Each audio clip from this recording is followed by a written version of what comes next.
일본 다도의 수행성에 대해서 말씀하셨는데요. 일본 다도는 그 출발이 차와 선이 하나가 되어서 출발을 했습니다. 다선일미라고 하는 말이 있는 것처럼 일본 다도 출발이 바로 선과 같이 출발이 되었는데요. 그러한 부분을 완성시켰던 사람이 센노리큐라고 생각할 수가 있습니다. 그 센노리큐가 살았던 시기가 무로마치 시대인데요.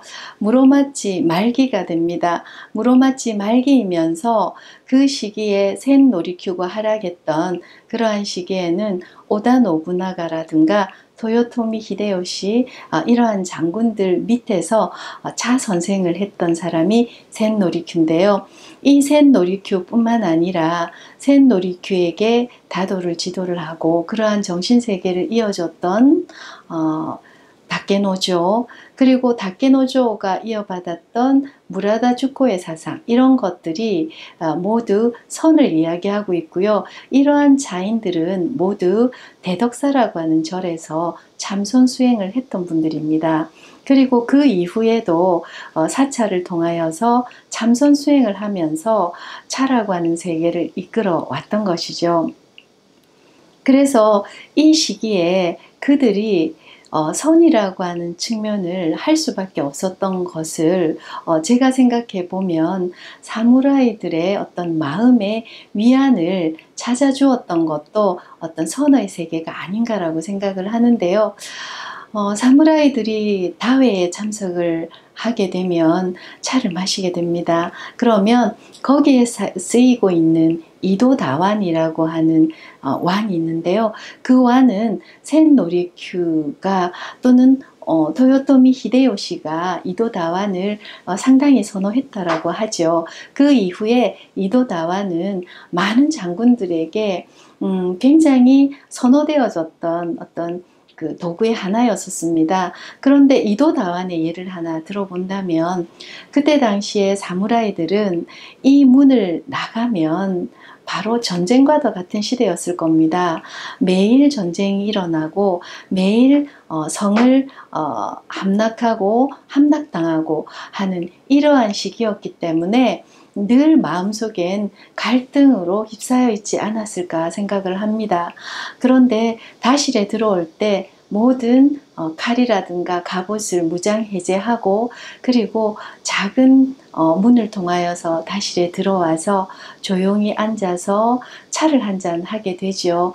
그런데 내가 받았던 그 다완에서 느껴지는 느낌이 왠지 내가 칼집을 잡았을 때 느껴졌던 느낌과 흡사했을 때 뭐라고 표현할 수 없는 묘한 느낌이 들었을 거라고 생각을 합니다. 그것이 곧 카이락인데요.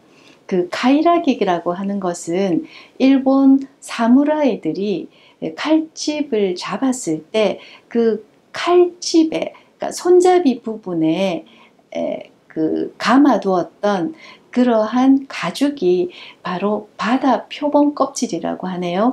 그 바다 표범 껍질이 일본어로는 카이락이라고 합니다. 그런데 다완을 이야기할 때 오돌도돌한 부분을 부르는 명칭이 카이라기가 되죠. 그런데 그 카이라기가 우리나라 말로 얘기를 하자면 매화피라고 차인들은 이야기를 하고 있습니다. 그 매화피를, 그 카이라기를 손으로 느꼈을 때 여러분 어떨 것 같습니까? 그러한 느낌은 생과 사를 넘나드는 그러한 느낌일 것입니다. 그랬을 때 사람은 묘한 마음의 요동을 일으킬 거라고 생각을 합니다. 그러한 요동을 평상심으로 이끌어내는 훈련, 그것이 곧 일본 다도인데요. 그렇게 평상심으로 이끌어낼 수 있는 건 무상감을 알아야 된다라고 이야기를 합니다. 그 무상이라고 하는 것은 없을 무자에 항상상을 쓰게 되는데요. 항상 같지 않다라고 하는 걸 이야기하죠. 그래서 우리가 이야기를 하면 변화무상이라고 이야기를 하죠. 그랬을 때 우리가 살고 있는 이 세상, 이 환경은 단 한시도 똑같은 순간이 없다라고 하는 거죠. 매 순간 변화하는 이 상황에서 나는 흔들림 없는 나의 마음 상태를 유지해 나가기 위해서 노력하는 것입니다.